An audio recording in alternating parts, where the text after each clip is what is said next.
comme chaque lundi, à la mi-journée, pour entamer la semaine, les enjeux techniques de marché avec les équipes de Bourse Direct. Romain Debré est avec nous à distance, membre de la cellule info d'experts de Bourse Direct pour le plan de trading de la semaine. Bonjour et bienvenue Romain, merci d'être avec nous. Effectivement, les grands indices actions mondiaux ont mis un terme à une série de 7-8 semaines de baisse consécutives. La semaine dernière a été une semaine de rebond marquée d'ailleurs pour les indices actions aux États-Unis et en Europe. Romain, est-ce que la situation déjà est suffisante pour estimer qu'on est sorti peut-être de la pression baissière de court terme continue depuis plusieurs semaines sur les marchés actions? Bonjour Grégoire. Oui, effectivement, on le pense en tout cas. On a probablement marqué un point bas à court terme avec des éléments de retournement qu'on pressentait la semaine dernière qui se sont validés tardivement dans la semaine. C'est vraiment jeudi que le mouvement a été déclenché, mais il y a des éléments suffisamment forts pour considérer qu'on marque au moins un coup d'arrêt dans cette tendance baissière et que c'est probablement la première jambe d'une structure de retournement de plus long terme. D'autant plus qu'il y a du cash, des opérateurs et des niveaux d'entrée qui sont intéressants.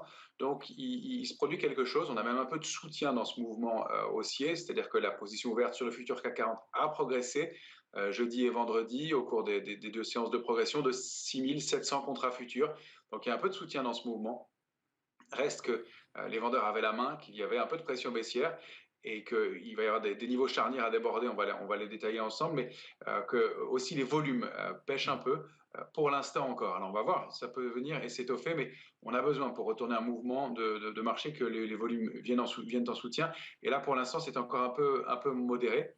On constate aussi que immédiatement, et dès qu'on remonte un petit peu sur l'indice parisien, eh bien, autour des 6500 points, le ratio de couverture diminue rapidement. C'est-à-dire que la protection est plus basse dans les portefeuilles. C'est compréhensible, la couverture coûte cher. Et donc, le niveau de couverture est plutôt situé en dessous, aux alentours de 6300, 6250. Et là, à ce niveau-là, on a à nouveau du soutien dans le marché. Donc, on pourrait avoir des marchés un peu fébriles et qui pourraient être toujours un peu volatiles, mais il se produit quelque chose et qui sera à confirmer. Mais à court terme, il peut y avoir quelque chose de relativement fort avec un peu de marge de progression encore sur les indices, même si on a déjà fait une grande partie du chemin haussier. Ouais. Si on essaye effectivement de cadrer un peu techniquement l'idée de ce rebond, Romain, qui a déjà démarré, vous faites bien de le dire, il y a déjà quelques séances de forte reprise sur les indices actions. Si on prend le S&P 500 américain comme référence, qu'est-ce qu'on peut dire en termes de cibles, en termes d'objectifs peut-être qu'on peut se fixer dans le cadre d'un rebond sur le marché américain? Et puis qu'est-ce qu'on peut dire aussi des horizons de temps qu'on peut avoir sur l'idée d'un rebond qui pourrait continuer de se développer?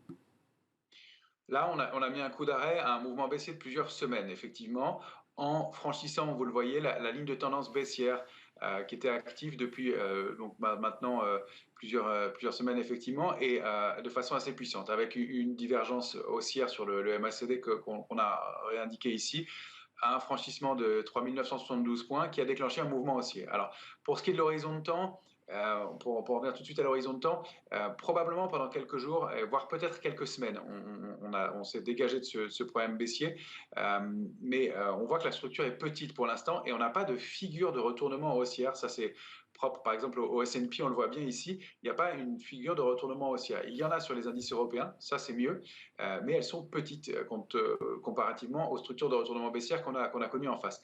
Donc c'est un mouvement de rebond dans une tendance baissière. On rompt avec la tendance baissière de court et moyen terme, donc c'est un mouvement relativement fort, mais on le voit, déjà les premières cibles sont proches. Alors il y a un niveau de résistance important à 4169, les futurs américains oscillent autour ce matin, donc on est déjà en train de tenter de déborder ce niveau-là.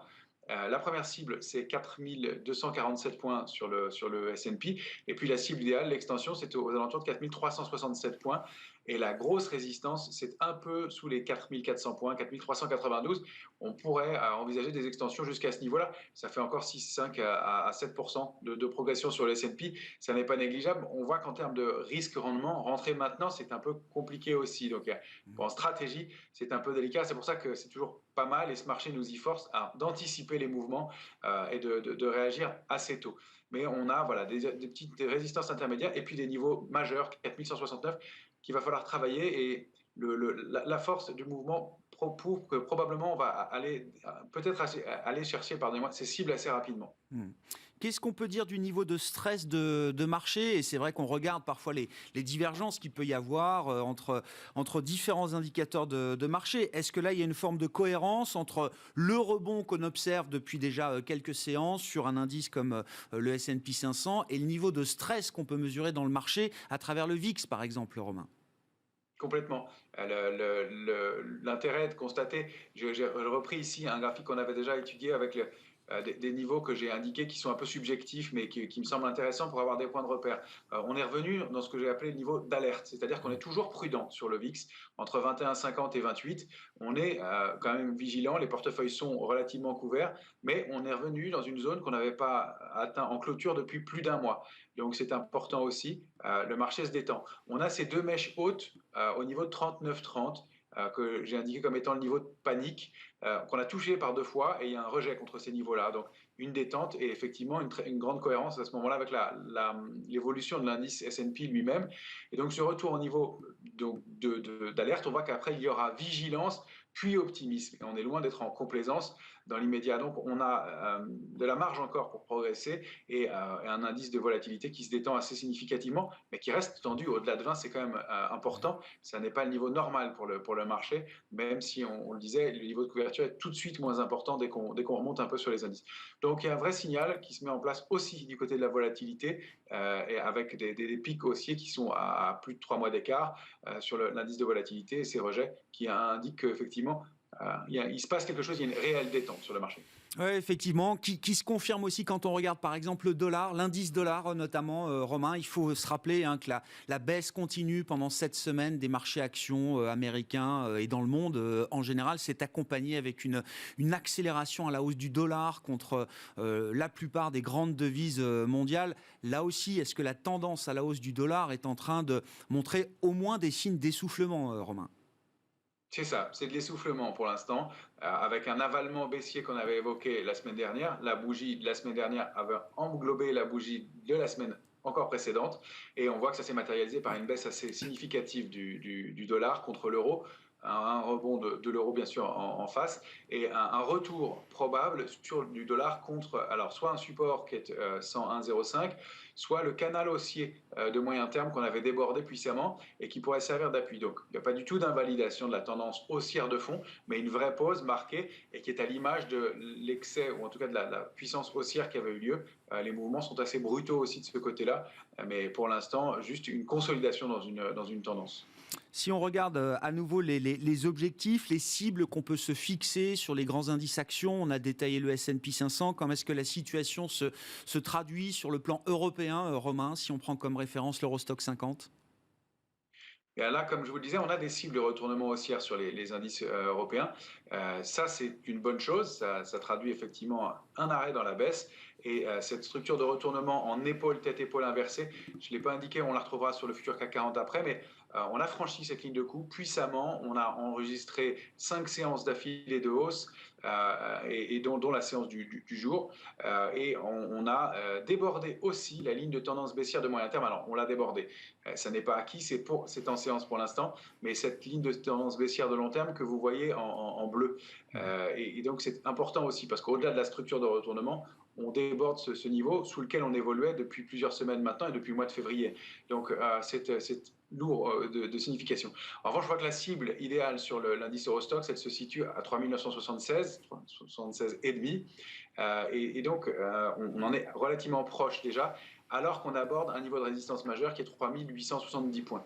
Donc, on va avoir des résistances fortes en face de nous, non seulement ces niveaux importants sous lesquels on a évolué longtemps, mais en plus avec des vendeurs qui avaient la main un peu plus haut et qui vont probablement, avec lesquels il va y avoir de la bataille et du temps pour pouvoir reconstruire une structure de retournement haussière et aller déborder des niveaux clés, notamment le niveau de 4018 sur l'Eurostoxx, ne sera probablement pas débordé dans les jours ou semaines qui viennent.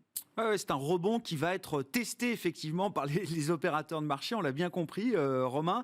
Si on zoome là précisément sur le CAC 40, le futur CAC, sur une lecture journalière, le graphique en 14 heures du futur CAC, Romain, on voit bien effectivement qu'on sort là grâce au gap du jour, on sort de la zone d'alerte de long terme. Exactement. On sort du canal baissier à nous aussi ce matin, après avoir débordé la ligne de coude, la figure de retournement haussière en épaule tête-épaule inversée, on voit bien le ETE qu'on laissait en suspens lundi dernier. Il est validé cette fois-ci, bien entendu. On accélère et on sort du canal baissier, en tout cas pour l'instant. C'est important, surtout avec un gap, c'est un signe de force. C'est sur le futur CAC 40 probablement un gap de rupture. En parlant de gap, on peut indiquer aussi que sur le CAC 40 cash, il y a déjà eu 2 gaps, un la semaine dernière et un ce matin, et que c'était probablement celui de ce matin, un gap de continuation qui indique la moitié du parcours à venir et qui donne des cibles équivalentes sur le futur. Donc les niveaux sur le futur CAC 40, la cible idéale, c'est 6829 points. On va déjà devoir s'affranchir de 6548,5 qui était un niveau fort eh bien, en clôture. Pour l'instant, on oscille autour. On est un peu en train de s'installer au-dessus, mais on oscille autour. Et puis, on a une très grosse zone à déborder qui est la zone 6680, 6741 points. C'est sous ce niveau-là qu'on a construit toute la baisse. Et ça aussi, ça va être une zone d'enjeu forte pour les opérateurs. Et il va probablement y avoir une bagarre assez importante et intense sur ces niveaux-là. On n'y est pas encore, mais voilà de quoi laisser un scénario haussier et de l'ouverture pour les semaines à venir. Alors évidemment, le retour sous 6486 serait pas bon, il invaliderait en partie le mouvement. C'est surtout 6400 points, donc 6398 sur le futur CAC 40 qu'on aurait des signaux de faiblesse. Clairement à court terme, mais l'invalidation de long terme, elle est lointaine maintenant, elle est sous 6160 points. On s'en éloigne et c'est tant mieux. Et ça laisse présager d'un scénario encore haussier pour quelques semaines. Bon, on retrouve un peu de confort à court terme. Pour conclure, Romain, et je sais que c'est une valeur référence que vous aimez bien nous montrer le lundi dans le plan de trading, c'est Kering. La valeur qui a craqué en premier, hein, il faut se souvenir, c'était déjà en août 2020 qu'on avait eu ce choc sur le secteur du luxe, Kering étant l'emblème. Et c'est vrai que quand on regarde le graphique de Kering là, que vous nous proposez, en dézoomant un peu, effectivement, on voit bien quand même où on se situe pour une valeur comme Kering, effectivement, qui a été emblématique de la baisse des marchés ces derniers mois. Exactement, voilà. Elle est significative en ce moment. Hein. Ça a été notre premier warning au mois d'août dernier. Et en effet, elle a encaissé une baisse très significative. Elle a rompu même le canal haussier de long terme précédent, l'ancien canal haussier de long terme qui est en noir. Elle en est sortie par le bas et puis elle a évolué au sein d'un canal baissier de moyen terme qui celui-ci est en bleu et effectivement elle en sort ce matin avec un gap elle aussi, alors toujours dans des volumes qui sont un peu faibles compte tenu des circonstances. Alors les marchés américains sont fermés aussi aujourd'hui hein, pour Memorial Day, donc évidemment ça ne permet pas d'alimenter des volumes extraordinaires, mais il y a un petit peu de soutien quand même. Il se passe quelque chose globalement d'ailleurs sur le secteur du luxe. Ça fait partie des secteurs sur lesquels il se produit quelque chose. En revanche, voilà, on voit les masses que j'ai entourées en rouge en haut, qui est la structure de retournement baissière qui s'est mise en place sur plusieurs semaines. Et puis, ces 5 dernières bougies qui permettent de former une petite structure de rebond, une petite structure de retournement haussière, mais qui n'est pas une figure de retournement haussière à proprement parler.